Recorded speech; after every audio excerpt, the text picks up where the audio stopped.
conte du cheval et de la lune. Il était une fois, dans un ranch au Grand Pré, un cheval, le plus blanc de toute la contrée.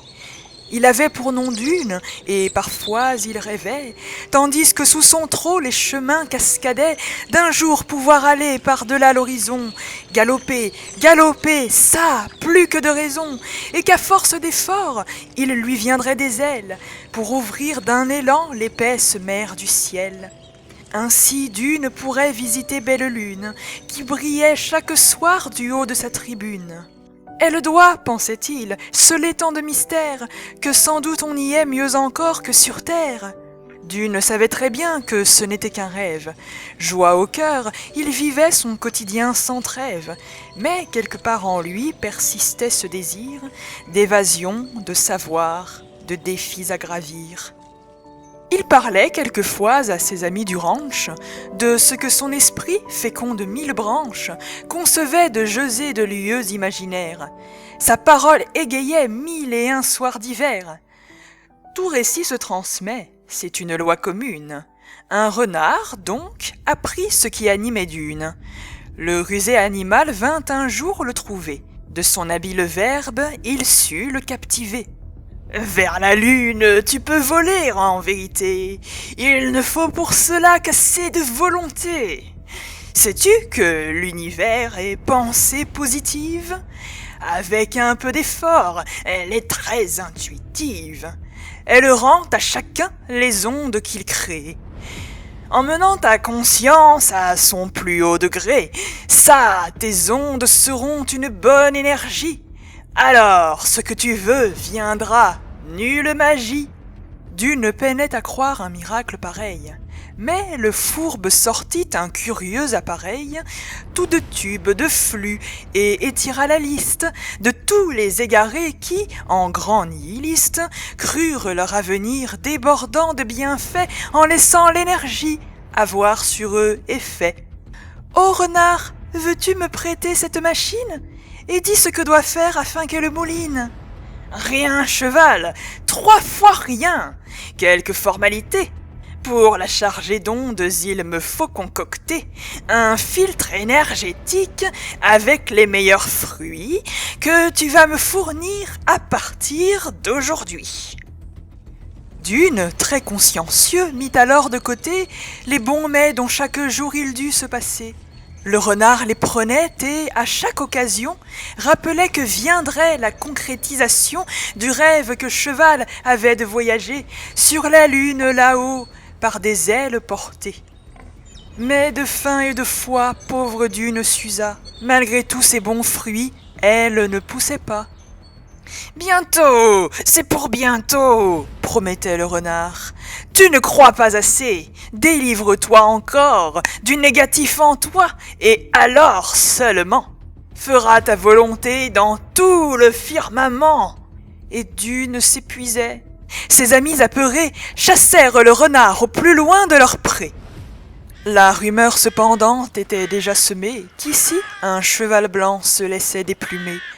Parmi ce que le sol pouvait compter d'ordures, un oiseau picorait entre autres nourritures tous les puants ragots arrangeant ses affaires.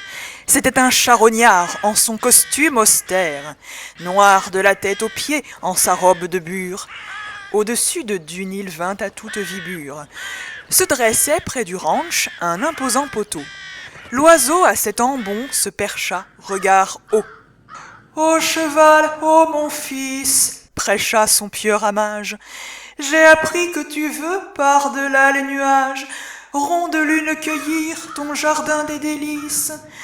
Apprends qu'il faut d'abord communier au calice d'une vie de labeur, foi, rigide vertu. Terre est une vallée par les larmes battues. Mais ce n'est pas en vain qu'on y souffre de corps. Le miel en l'au-delà récompense l'effort. Si la lune en le ciel ne se prend que de l'œil, c'est après le trépas seulement qu'elle accueille. » Pour Dune, ce fut un temps de révélation. « Ah, l'oiseau, disait-il, c'est donc qu'une intention a pour son juste plan mis le monde en cet ordre? Il faut le mériter et pécher de le tordre? Tu es si clairvoyant, flatta le charognard. Amen, je le dis, obéir est un art. Laisse-moi diriger ton âme, petit dune, et dans l'éternité volera vers la lune. Dune, en remerciement, convia le charognard à venir chaque jour clapper dans sa mangeoire. Une part est pour moi, confia le volatile, mais aux pauvres surtout, tes dons je les distille. Dune se nourrissait de ses enseignements et au moindre rite se livrait sagement, méfiant des bêtes qui, elle, ne croyaient pas. Des proches et amis, hélas, il s'éloigna.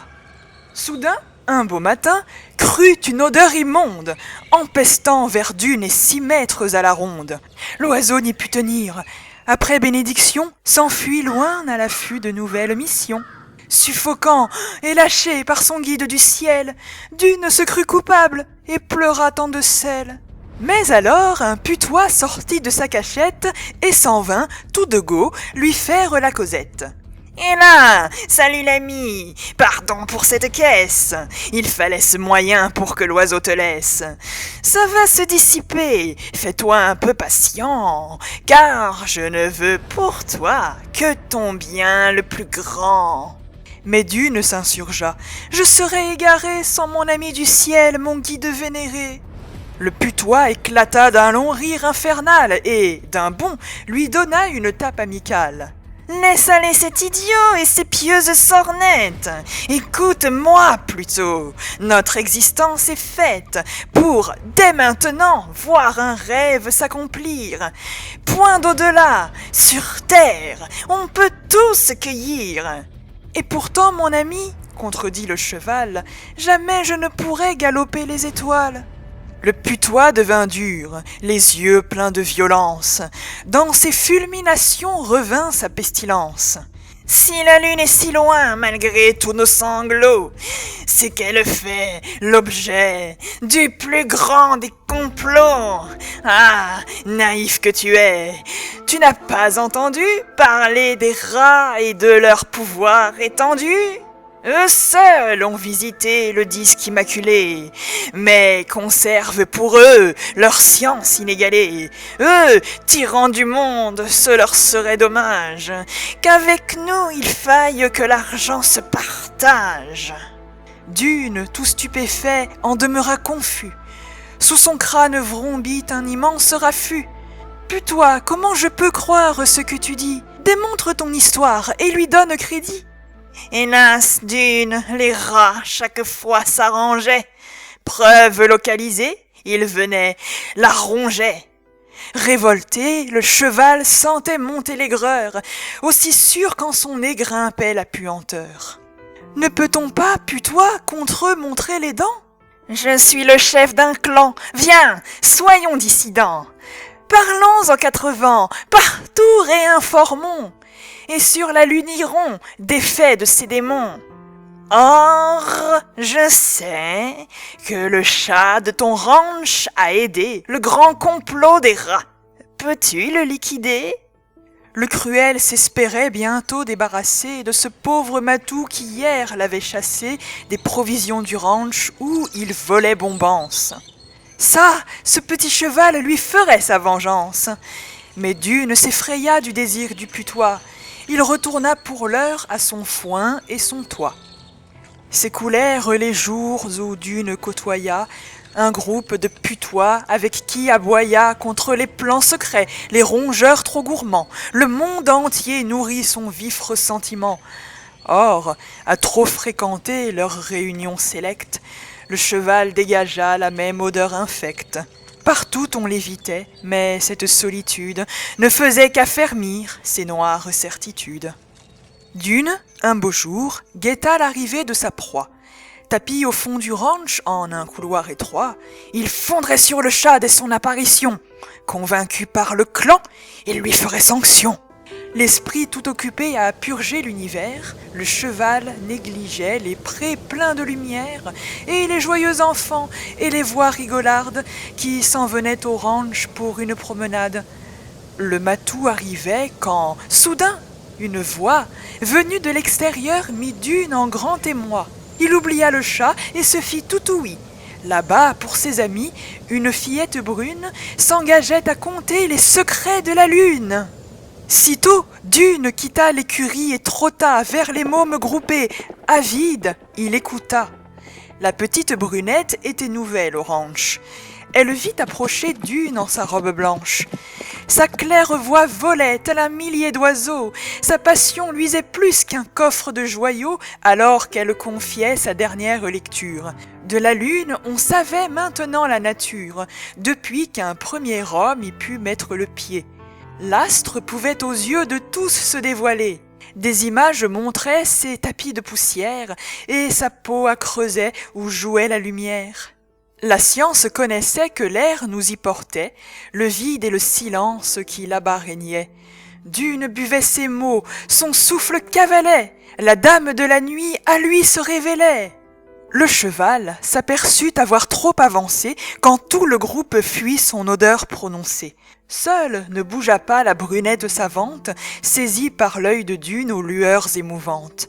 Presque elle aurait juré que ce cheval si beau, plus que tous ses amis, avait aimé ces mots. « Eh bien, curieux coursier, dans quel lieu de malheur t'es-tu mis pour traîner pareille puanteur ?» Prévenante, elle prit brosse et seau à côté, puis lava Dune, émue d'être ainsi chouchoutée. La monture dedans son oreille glissa. « Vrai qu'un vivant humain vers l'une se hissa ?» « Aussi vrai qu'on y a planté quelques drapeaux, mais seule une fusée peut monter aussi haut. » « Nul complot nous défend de connaître le ciel. De moins en moins la science aux profanes se scelle. » Déchargée de ce poids, Dune s'émoustilla. Cependant, une peine en son cœur s'éveilla. Lune, aujourd'hui, n'avait plus rien qui nous égaye ? Oh si, tu peux encore en faire une merveille.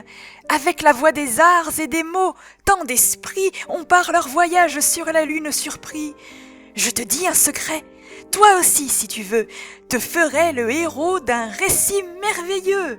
Dans le cœur des lecteurs, tu voleras vers l'une. Dune, tout à sa joie du retour de fortune, offrit à la fillette accueillie sur son dos, en guise de merci, le plus beau des galops.